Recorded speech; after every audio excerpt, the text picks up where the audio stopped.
আওতা এনে দৃষ্টান্তমূলক শাস্তি প্রদানের দাবি সংবাদ সম্মেলন। প্রিয় সংবাদ মধ্যে একজন অসুস্থ, আমি আজ নিরুপায় হয়ে আপনাদের সামনে ঘোষণা করছি সেই সাথে সন্ত্রাসী লিটন সরকারকে আমার নাম কানিসা দেওয়ানি। অর্থ নারলবি লম্পট বাগুড়ের লিটন সরকারকে আইনের আওতায় এনে দৃষ্টান্তমূলক শাস্তি প্রদানের দাবি সংবাদ সম্মেলন। প্রিয় সাংবাদিক ভাইয়ের আসসালামু আলাইকুম। আমি কানিসা দেওয়ানি।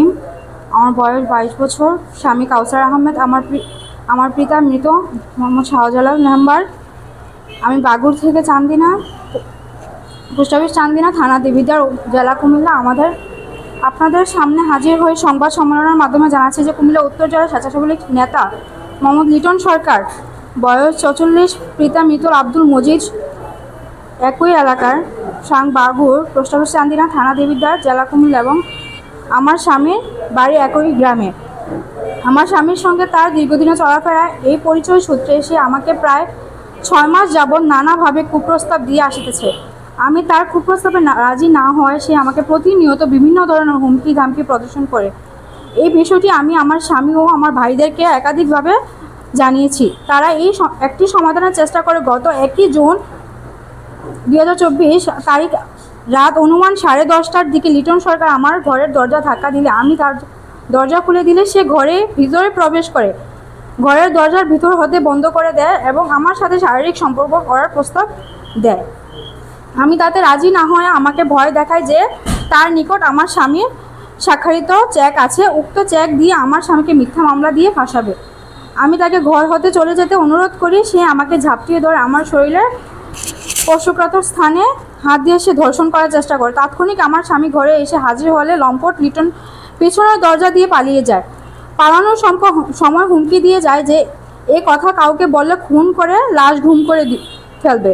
পরবর্তীতে এই ঘটনা আমার স্বামী ও আমার ভাইদেরকে জানালে লম্পট লিটন সরকার আমাকে ও আমার স্বামীকে মিথ্যা মামলা জড়ানো সহ নানা রকম ক্ষতি সাধন করার হুমকি দিয়ে আসছে। সে এলাকায় প্রভাবশালী ও সন্ত্রাসী প্রকৃত হয় তার দ্বারা আমার ও আমার পরিবারের জানমালের ক্ষতি হওয়ার আশঙ্কা করছি। আমার পরিবার লিটন সরকার ও তার পালিত গুন্ডা বাহিনীর ভয়ে পালিয়ে বেড়াচ্ছে। আমার 2টি সন্তান রয়েছে, এর মধ্যে একজন অসুস্থ। আমি আজ নিরুপায় হয়ে আপনাদের সামনে হাজির হয়েছি। দয়া করে আপনারা আমার পাশে দাঁড়ান। আপনারা সমাজের দর্পণ, সকল অন্যায় জুলুম অত্যাচার আপনাদের লিখিতে উঠে আসে। আমি থানা পুলিশের কাছে আশ্রয় চেয়েছি, লিখিত অভিযোগও দায়ের করেছি, কিন্তু অদৃশ্য শক্তির কারণে আমার মামলাও এখন নথিভুক্ত হয়নি। আমি মাননীয় প্রধানমন্ত্রী ও জেলা প্রশাসক, পুলিশ সুপার, দেবিদ্বার থানার কাছে আমার স্বামী ও 2 সন্তানের প্রাণ ভিক্ষা চাই। প্রিয় সাংবাদিক ভাইরা, আমি আপনাদের অবগত করছি লম্পট লিটনের বিরুদ্ধে ধর্ষণ, হত্যা, চাঁদাবাজি ও নারী কলঙ্কিকারী সহ নানা অভিযোগের 1 ডজনের উপরও মামলা চলমান রয়েছে। এতে কিছু পর পার্শ্ববর্তী চান্দিনা আসনের সংসদ সদস্য পানগোপালা প্রশ্রয়ে সে প্রকাশ্যে ঘুরে বেড়াচ্ছে। এতে আমরা নিরাপত্তাহীনতায় ভুগছি। তাই প্রিয় সাংবাদিক ভাইয়েরা, আমি আপনাদের মাধ্যমে আইন শৃঙ্খলা বাহিনীর কাছে ঘটনা সুষ্ঠু তদন্ত ও সঠিক বিচার প্রার্থনা করছি। সেই সাথে সন্ত্রাসী লিটন সরকারকে আইনের আওতায় এনে দৃষ্টান্তমূলক শাস্তির ব্যবস্থা করে জোর দাবি জানাচ্ছি। প্রসঙ্গ, লিটন সরকারের সাথে আমার স্বামীর লেনদেন সূত্রে তার নিকটে আমার স্বামীর IFCI ব্যাংকের লিমিটেডের হইতে ইস্যুকৃত 4টি চেক রয়েছে, যাহার চেক নং 27840625। কিছুদিন আগে যে লিটন সরকার বাগুড় মেডুনোভা হসপিটালের পেছনে যে মার্ডারটা হয়েছে, ওনার ঊর্ধ্বে ওনার কথাই কিন্তু এই মার্ডারটা হয়েছে। তারপর উনি যে বিভিন্ন হত্যার সাথে জড়িত, তারপর কিছুদিন আগে ওনার নামে ধর্ষণের মামলা পর্যন্ত কোর্টের মধ্যে হয়েছে। তারপর ইদানিং উনি মার্ডার করে উনি প্রকাশ্যে ঘুরতেছে, কিন্তু আইন ওনাকে গ্রেফতার করতেছে না।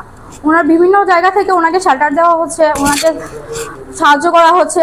সে এত বড় একটা হত্যার সাথে জড়িত, সে এতগুলা মেয়ের লাইফ নিয়ে খেলছে, উনি ধর্ষণের মামলা খাইছে, হত্যার মামলা খাইছে, সে মার্ডারের 1 নম্বর আসামি হয়ে সে কিভাবে প্রকাশ্যে ঘুরতেছে।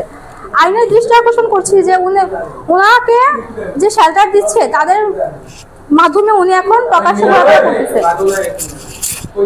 তাদের জন্য এখন উনি লিটন সরকার প্রকাশ্যে ঘোরাফেরা করতেছে, ওনার বিরুদ্ধে কোনো অ্যাকশন নেওয়া হচ্ছে না। আমি প্রধানমন্ত্রীর কাছে, জেলা প্রশাসকের কাছে, প্রশাসনের কাছে, সাংবাদিক ভাইদের কাছে, সবার কাছে এটাই বলতে চাই, অনুরোধ করতেছি যে আমার সাথে যেই অন্যায়টা হয়েছে বা আশেপাশে যত মেয়েগুলোর লাইফ উনি নষ্ট করছে, এটার জন্য আপনাদের কাছে আমি দৃষ্টান্তমূলক শাস্তি চাই। ওনাকে আইনের আওতায় এনে গ্রেফতার করে ওনাকে একটা শাস্তি দেওয়া হোক। ব্যবসা প্রতিষ্ঠান থাকা অবস্থায় আমরা খুলতে পারি নাই। আমার অনেক মামলা মোকদ্দমা, রাজনৈতিক মামলা বিভিন্ন দেখা যায়। স্ট্যান্ডে মনে করেন আগুন লাগছে, আমারে মনে করেন মিথ্যা মামলা দিবে, এই মামলা দিবে, এই হরানি, বিভিন্ন বাজে হরানি করছে। এবং কি আমাদের শুধু না, এর সাথে যারা চলছে তারাই মনে করেন আজকে নিঃস্ব।